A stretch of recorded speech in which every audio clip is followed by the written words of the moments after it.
Suffix প্রিফিক্সের মাধ্যমে vocabulary শিখলে তো একটি শব্দ থেকে অসংখ্য শব্দ তৈরি করার একটা দক্ষতা তৈরি হয়। তা আমরা একটু দেখি। দেখো, এখানে আমি একটা শব্দ লিখলাম, সেটা হচ্ছে জয়। আমরা জানি জয় মানে হচ্ছে আনন্দ, এবং এটা হচ্ছে একটা নাউন।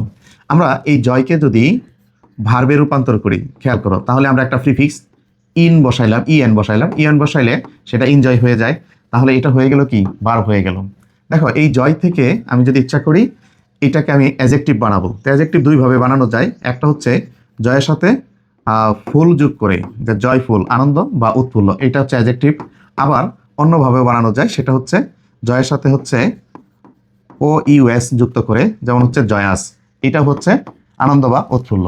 এই জয়ফুল থেকে যদি আমি অ্যাডভার্ব বানাতে চাই বা জয়াস থেকে অ্যাডভার্ব বানাতে চাই, আমরা জানি যে কোনো অ্যাডজেক্টিভের সাথে অ্যালয় যুক্ত করলে সেটা অ্যাডভার্ব হয়।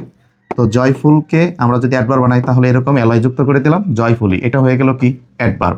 আবার জয়াস থেকে যদি আমরা অ্যাডভার্ব বানাতে চাই, সেটা হলো এর সাথে অ্যালয় যুক্ত করলে সেটা আরেকটা অ্যাডভার্ব হয়ে গেল জয়াসলি। খেয়াল করো, এই জয় থেকে, এটা তো হচ্ছে নাউন, এই নাউন থেকে আবার এটাকে বিপরীত বানানো যায় লেস যুক্ত করে। যেমন হচ্ছে জয় লেস যদি আমরা লিখি এখানে, তাহলে অর্থ হয়ে যাবে কি, আনন্দহীন। জয় মানে আনন্দ, জয়লেস মানে কি, আনন্দহীন। তারপরে দেখো, এই ইনজয় থেকে আবার ইচ্ছা করলে নাউন বানানো যায় কিভাবে, যেমন হচ্ছে ইনজয়মেন্ট, এটার সাথে আমরা মেন্ট যোগ করে নাউন তৈরি করে ফেলা যায়। আবার এই ইনজয় থেকে অ্যাডজেক্টিভ বানানো যায়, যেমন হচ্ছে উপভোগ্য যে শব্দটা আছে সেটার ইংরেজি হবে কি, ইনজয়েবল। তো এই এনজয়মেন্ট, এটাকে তুমি আবার বিপরীত করতে পারো আনএনজয়মেন্ট করে, আনএনজয়মেন্ট করা যায়।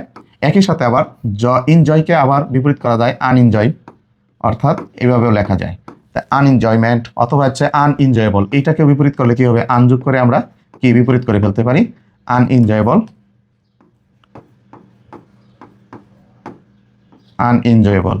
অর্থাৎ এই যে একটা শব্দ, এবং হচ্ছে আরো মজার বিষয় হচ্ছে এটা তো একটা অ্যাডজেক্টিভ হয়েছে, তো এই জয়লেসকে আবার নাউন বানানো যায় কিভাবে, এই জয়লেসনেস, হ্যাঁ, আনন্দহীনতা, এরকম অর্থ হয়ে যায়।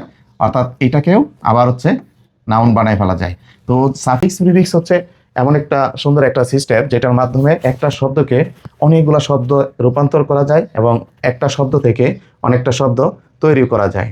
তো এইভাবে যদি সাফিক্স প্রিফিক্স এর মাধ্যমে যদি ভোকাবুলারিগুলো শেখা যায়, তাহলে ভোকাবুলারি ভান্ডারটা অনেক সমৃদ্ধ হয়ে যায়। তা আশা করি বুঝতে পারছো, তোমরাও এইভাবেই ভোকাবুলারিগুলো শেখার চেষ্টা করো। Thank you very much for watching this video.